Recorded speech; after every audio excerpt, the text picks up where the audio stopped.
Have you ever felt lost in the noise of the world, as if your mind were exhausted, even after a full night's sleep? Today, I want to guide you down a different path. A path of silence, of discipline, of returning to yourself. Stoic philosophy teaches us that clarity does not come from the outside. It is born in inner stillness. If you're tired of feeling overwhelmed by chaos, this video may be the beginning of a new journey. Take a deep breath. Let us begin.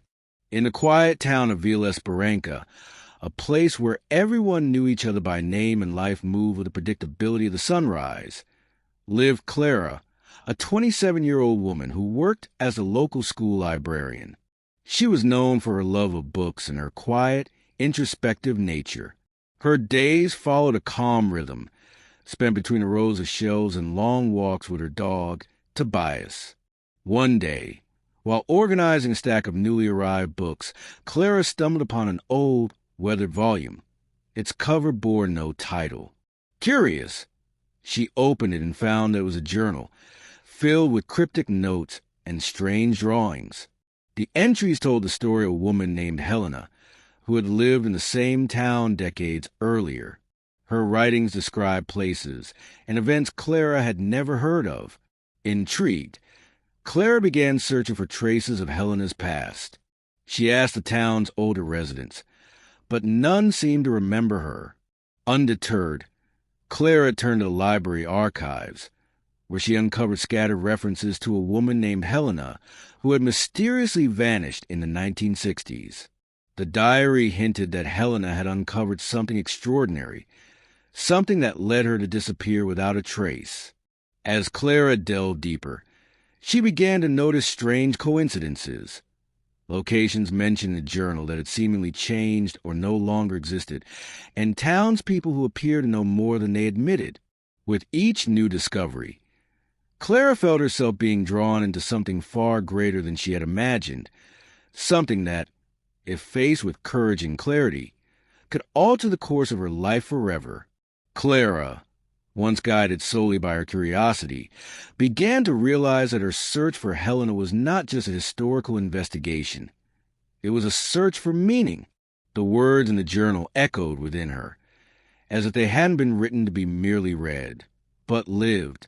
On one of the pages, Helena had written, "The world tries to distract us with its noise, but truth lives in silence." That sentence echoed in Clara's mind for days. Until then, she had lived in silence, but a disconnected one, unlike the firm silence of someone who has mastered themselves. Gradually, she understood that the external journey she was on was actually a reflection of an inner journey she had been avoiding for years. One morning, while visiting an old abandoned mansion mentioned in the journal, Clara discovered a wooden box buried beneath some loose floorboards. Inside were letters, newspaper clippings, and a small bronze statue, a serene figure with closed eyes and a contemplative pose.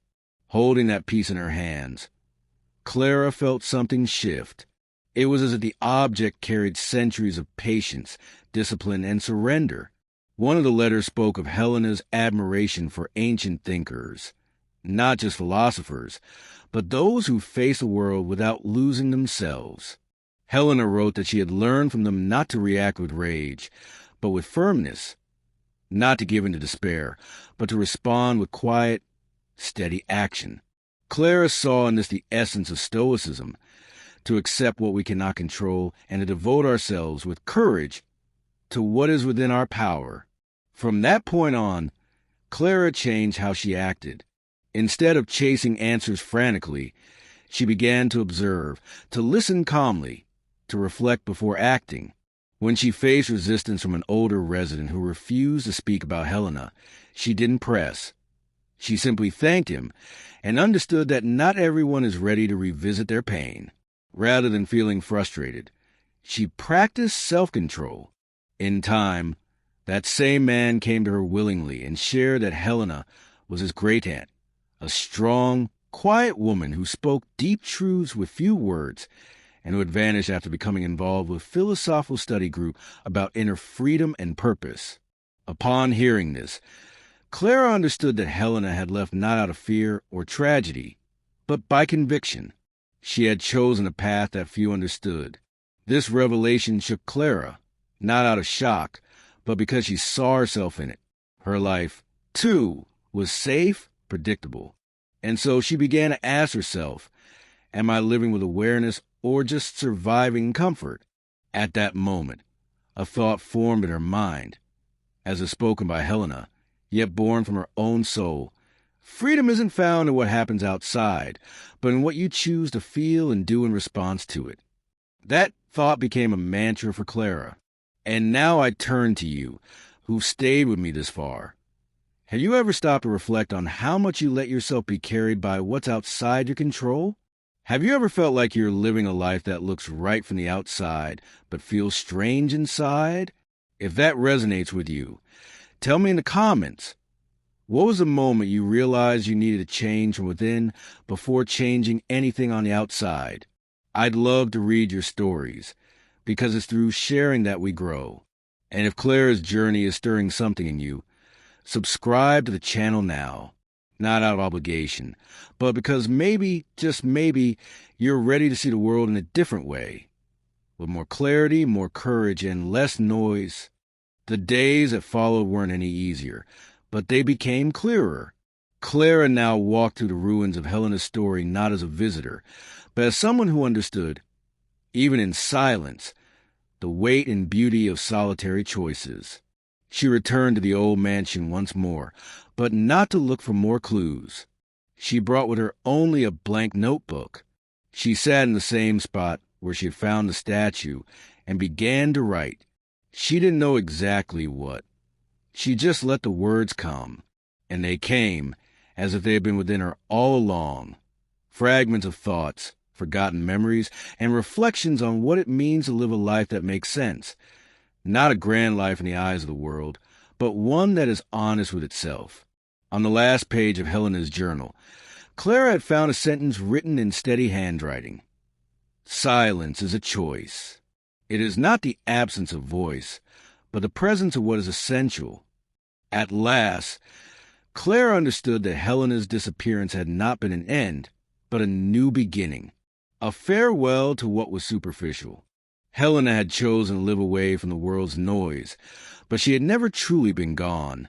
Her ideas, her strength, and her courage remained, transformed into silent testimony.